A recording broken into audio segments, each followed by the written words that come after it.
PM Narendrabhai Modi 2 દિવસ ગુજરાતમાં 82,950 કરોડના વિકાસ કાર્યોની ભેટ આપશે।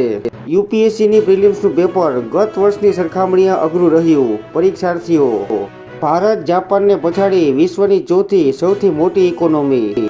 હાલ અમેરિકા, ચીન અને જર્મની એમ ફક્ત 3 જ દેશ ભારત કરતાં આગળ। અમદાવાદથી દિલ્હી આવતી જતી 19 ફ્લાઇટ 4.5 કલાક લેટ।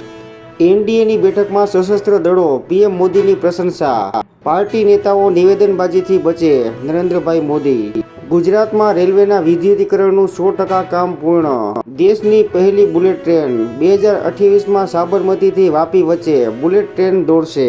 ધોરણ 11-12માં ભૂગોળ વિષયના શિક્ષકની ભરતી ટાટ પરીક્ષાના વિવાદને લઈ ઘોંચમાં। નાપાસ થયેલા વિદ્યાર્થીઓ બાદ હવે પાસ થયેલા વિદ્યાર્થીઓ પણ કોર્ટમાં દ્વાર ખખડાવ્યા। ગુજરાતમાં કોરોનાના નવા વેરિયન્ટની એન્ટ્રી, LF7નો પહેલો કેસ નોંધાયો। કોવિડ એક્ટિવ કેસ મામલે ગુજરાત છઠ્ઠાથી હવે ચોથા સ્થાને પહોંચ્યું। 2025માં 12,944 બાળ દર્દીઓને હૃદય રોગની તકલીફ જણાઈ, ઇકોકાર્ડિયો કરાવવા ફરજ પડી। સિવિલ હોસ્પિટલમાં રોજના સરેરાશ 925 જેટલા દર્દી આવે છે। નર્મદા જિલ્લાના પીએસઆઈ યોગેન્દ્રસિંહ સસ્પેન્ડ, ડ્રિંક અને ડ્રાઈવના કેસમાં જેલ ભેગો કરાયો, જેમાં 2 મહિલા કોન્સ્ટેબલને અડફેટે લીધા બાદ 4 કિલોમીટરના અંતરે ફરી અકસ્માત કર્યો। પાકિસ્તાન હવે પાકિસ્તાન નહીં પણ આતંકિસ્તાન છે, સાંસદ પ્રિયંકા ચતુર્વેદી। પ્રવેશ અને કોલેજોના મુદ્દે ફાર્મસી કાઉન્સિલને જવાબદાર નિર્ણય લેવા સુપ્રીમ કોર્ટની ટકોર। કાઉન્સિલના મનસ્વી નિર્ણયોના લીધે કોર્ટમાં અસંખ્ય અરજીઓ દાખલ થતા ફિટકાર। બારડોલીમાં વાવાઝોડા સાથે વરસાદ, અનેક વૃક્ષો ધરાશાયી। ભાર વિનાના ભણતરની માત્ર વાતો, સાહિત્ય સમગ્ર શિક્ષા અભિયાન 93 પ્રકારનું સાહિત્ય સ્કૂલોને મોકલશે। યુએસ ટેરિફે તક આપતા ભારતને વ્યૂહાત્મક લાભની તલાશ। ચીન અમેરિકા વચ્ચેના ટેરિફ વોરે ભારત માટે અનેક પ્રકારની તકો ખોલી નાખી છે। ભર ઉનાળામાં ઉત્તર ગુજરાત, કચ્છ અને સૌરાષ્ટ્રના ડેમોમાં તળિયા દેખાવા લાગ્યા। અમદાવાદ ગોરખપુર ટ્રેનના એસીમાં કુલિંગ ન થતા મુસાફરોનો હોબાળો।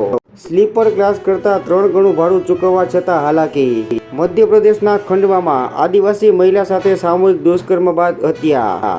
પોલીસે ગામના મહિલાના ઓળખીતા 2 લોકોની ધરપકડ કરી।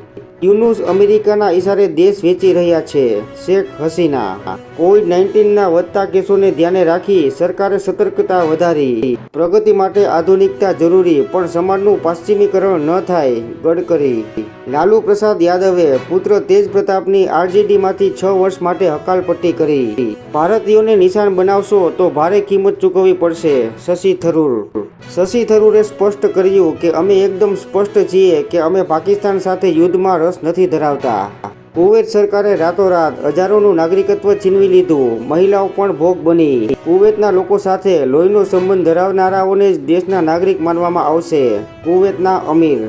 કર્ણાટકમાં ટ્રમ્પના નામે કૌભાંડ, 150 લોકોએ 1 કરોડ ગુમાવ્યા। ઓપરેશન સિંદૂર માત્ર સૈન્ય અભિયાન નહીં, બદલાતા ભારતની તસવીર, મોદી। અમદાવાદ, સુરત, આંધ્રપ્રદેશ સહિત 10 સ્થળે ઈડીના દરોડા, જ્યારે અમદાવાદ, જૂનાગઢ સહિત 4 સ્થળોએ બીજું સર્ચ ઓપરેશન। હાર્વર્ડ પાસે ₹4 અબજથી વધુનું ફંડ, અમારી પાસે પૈસા ન માંગે, અમેરિકી પ્રમુખ ડોનાલ્ડ ટ્રમ્પ। કડી અને વિસાવદરની પેટા ચૂંટણીમાં 19 જૂને મતદાન, 23મીએ પરિણામ। પાકિસ્તાન સાથે તણાવ વચ્ચે સંઘના વડાની અપીલ, હિન્દુઓ મજબૂત હશે તો જ દુનિયા તેમને ગંભીરતાથી લેશે, ભાગવત।